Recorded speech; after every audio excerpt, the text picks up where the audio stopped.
The doctor examined her after divulging, and the examination revealed she had a sexually transmitted infection and that her hymen was broken.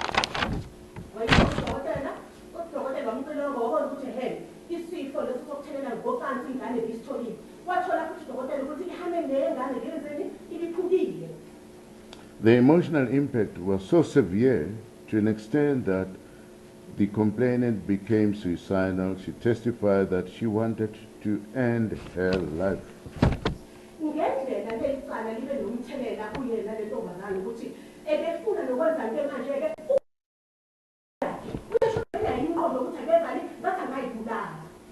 She became more fearful of the accused and would hide in the wardrobe. She kept on crying all the time, even at school. At some stage, the class teacher could not cope with her crying, and the school principal had to call the accused wife to come and explain what was troubling her.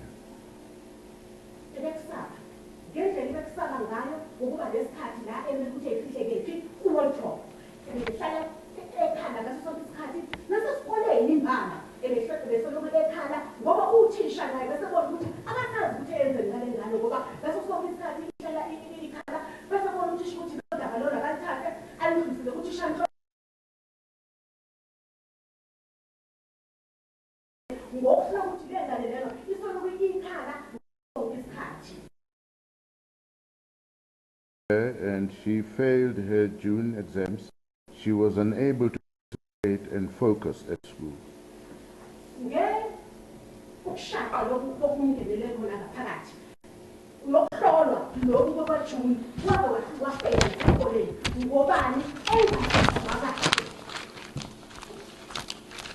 Not only was the emotional impact devastating on the complainant, the accused wife was equally devastated by the complainant's behavior, who was suicidal and crying most of the time.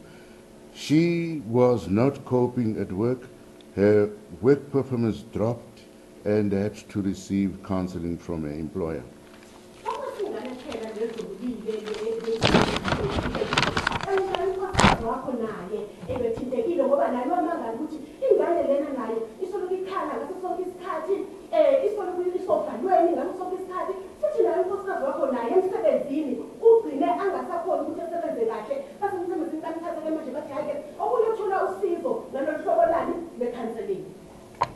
The accused wife took the complainant to a pastor for counseling, but that did not help.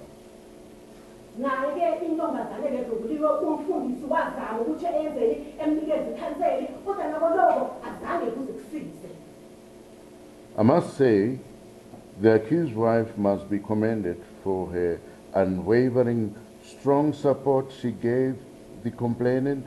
It was through accused wife's unrelenting probing that eventually led to the complainant divulging what had happened to her, and the matter was immediately reported to the police.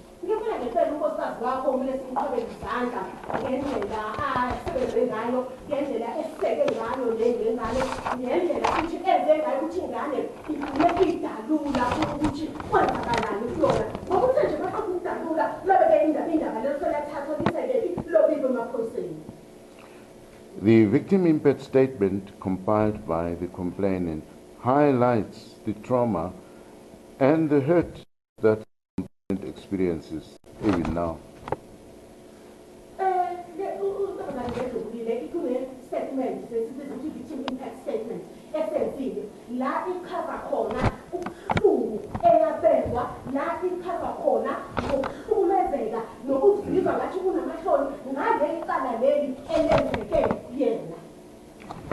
And I wish to quote what she stated in her victim impact statement.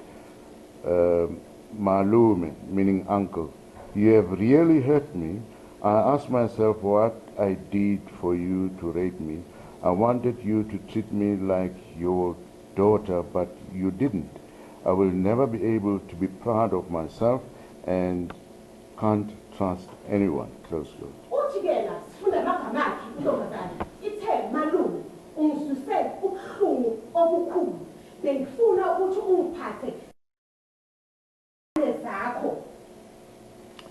It must be borne in mind the rape occurred at the time when the complainant, at the tender age of 17 years, she was going through an emotional storm in her life. Her mother had just passed away and her father was ill when accused raped her.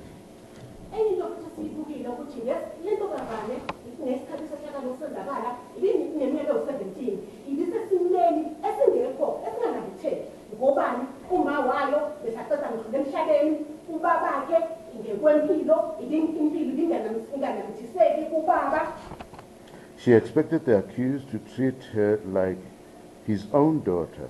According to our African custom, generally an uncle can step up in a situation where a father is not present and offer support to children. He can provide a stable influence for nieces and nephews who might not otherwise have a good male role model.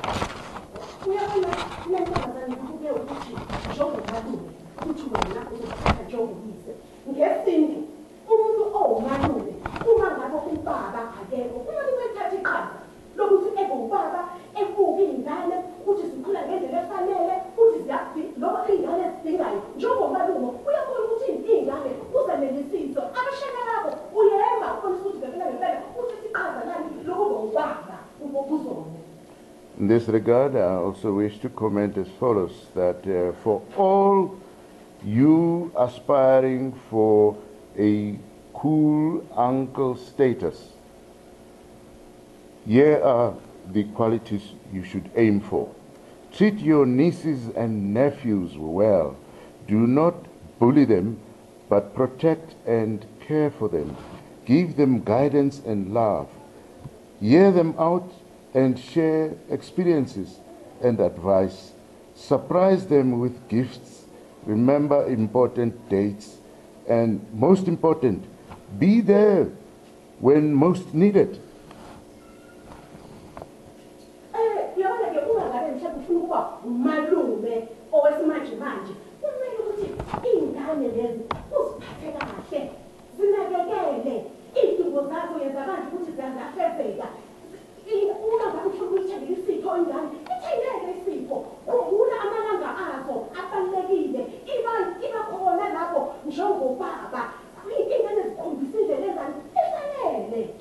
Sadly, in this matter, Mr. Ndlovu did not rise to the occasion. Instead, he raped his niece.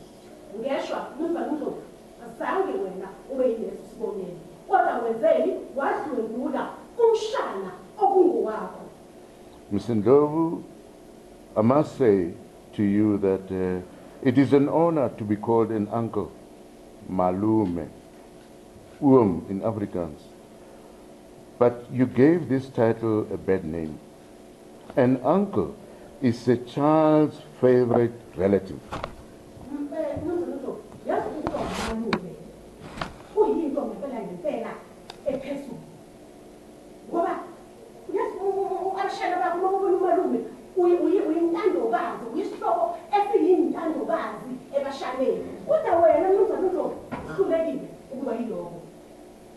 Before turning to the question of rehabilitation of the accused person, the preliminary issue to be determined is the issue of remorse.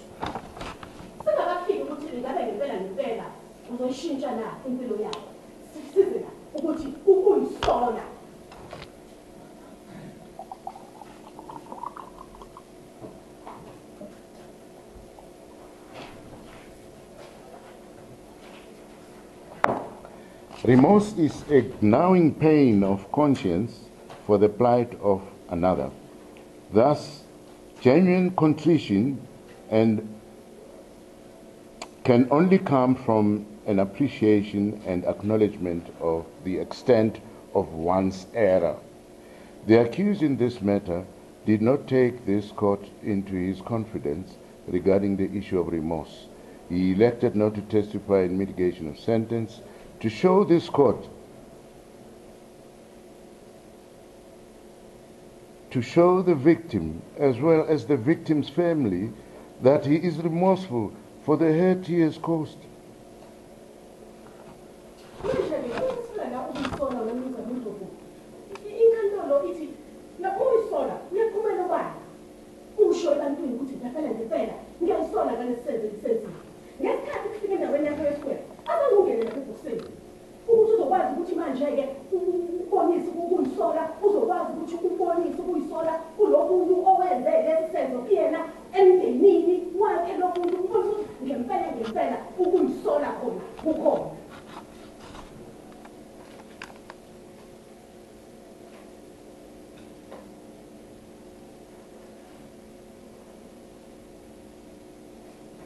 He has not shown this court that he is willing to begin to repair the harm that was caused by his conduct. His silence in this regard has negative consequences for him in the sense that it points irresistibly to the conclusion that there is nothing to be said in his favor.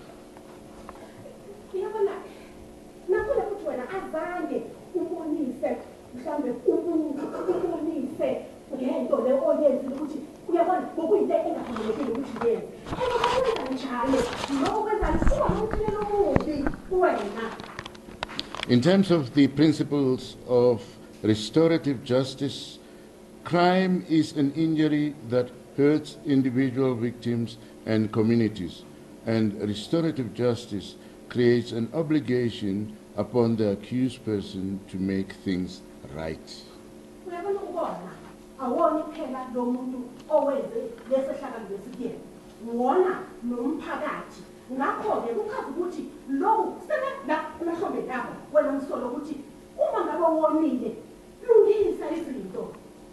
Quite frankly, Mr. Ndlovu in this matter does not feel any guilt over what he did to the complainant, despite evidence laid in court which shows that she was emotionally and psychologically badly affected by this rape, to an extent that she cried every time when she thought about this incident, and that she wanted to commit suicide.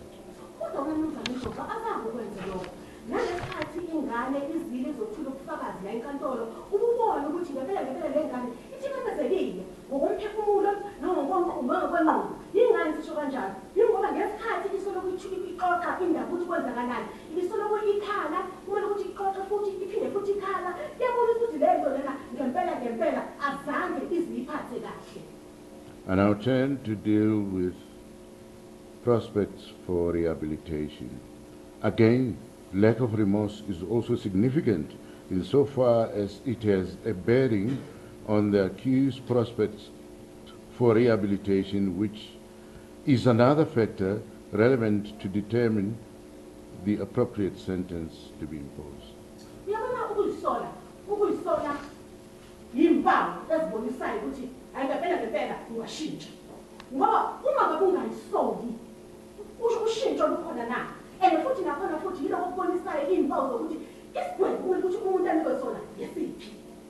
In the case of State versus Dyanty, spelled D-Y-A-N-T-Y-I,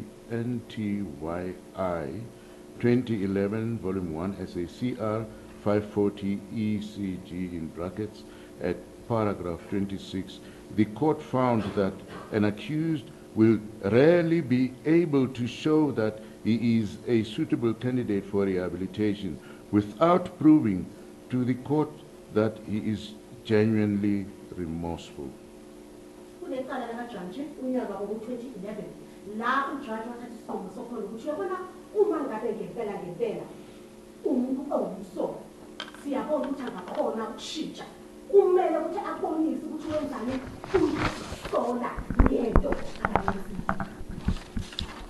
Clearly, Mr. Ndlovu did not express remorse, which means he does not regret his action and that he is not sorry for what he did to the complainant. And this court is strongly of the view that he is not a suitable candidate for rehabilitation.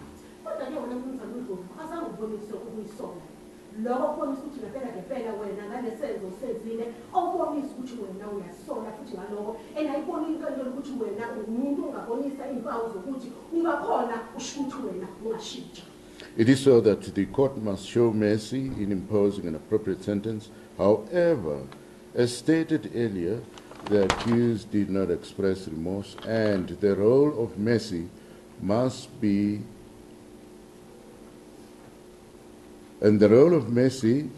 to a large extent, give way to just retribution.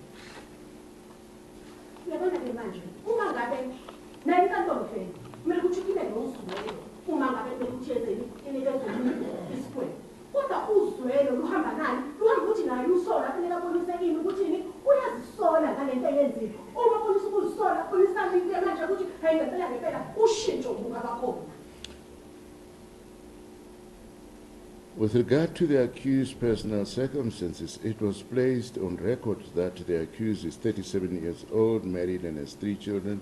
He completed grade 12 and is a musician and 50,000 rand per month. As observed in State versus Vilagazi 2009, Volume 1, SACR 552, SCA, the court commented as follows: in cases of serious crime, the personal circumstances of the offender by themselves will necessarily recede into the background.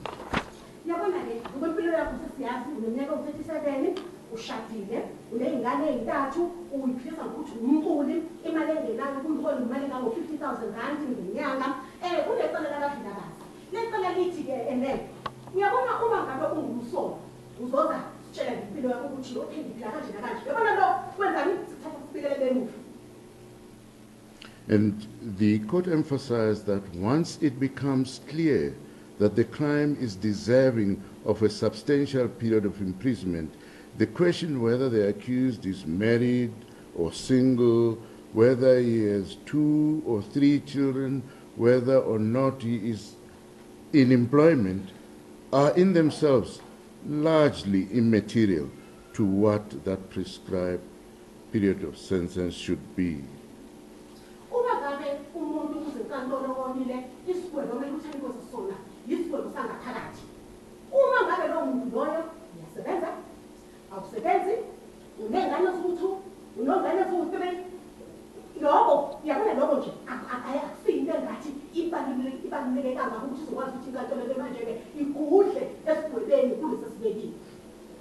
And the court also went on to say that it is these kinds of personal circumstances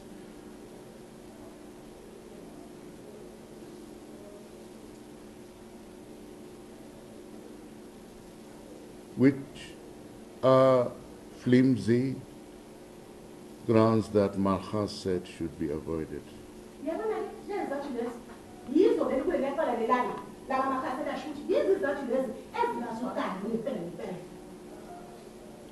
In Lobu versus the State 2017, ZACC 19, the Constitutional Court once again highlighted the seriousness of the crime of rape as follows: rape is deeply destructive and dehumanizing act. It is one of the most harrowing and malignant crimes confronting South Africa today. Rape is the most horrific and dehumanizing violation that a person can live through, and is a crime that not only violates the mind and the body of the complainant, but also one that vexes the soul.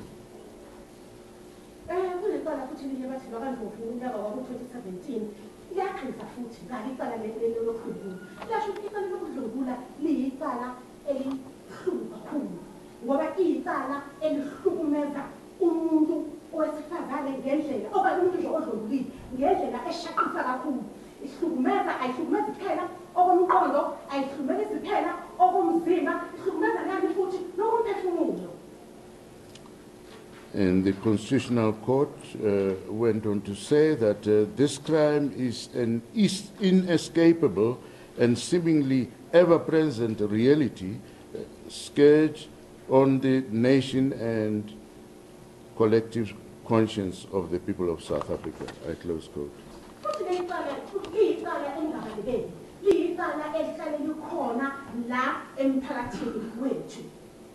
To sum up, what is aggravating is that Mr. Ndlovu raped and deflowered his 17-year-old niece.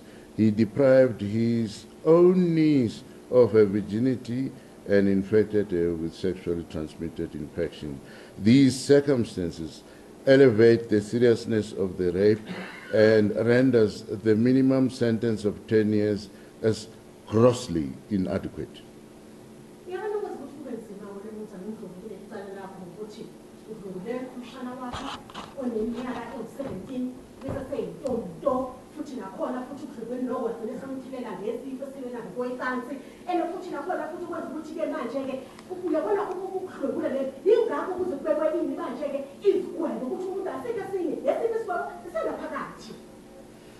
Taking together the many aggravating features that there are and little mitigation as there is, I am not able to conclude that there are substantial and compelling circumstances which justify imposition of a sentence less than 10 years imprisonment.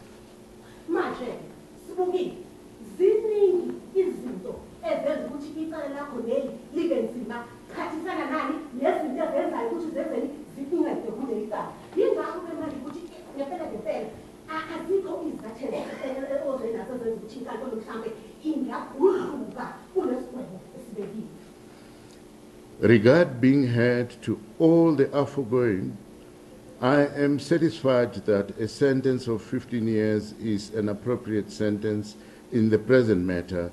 A sentence of 15 years imprisonment is not disproportionate to the crime and the needs of society. In the result, the accused is sentenced to 15 years imprisonment. The accused is automatically declared unfit to possess firearms.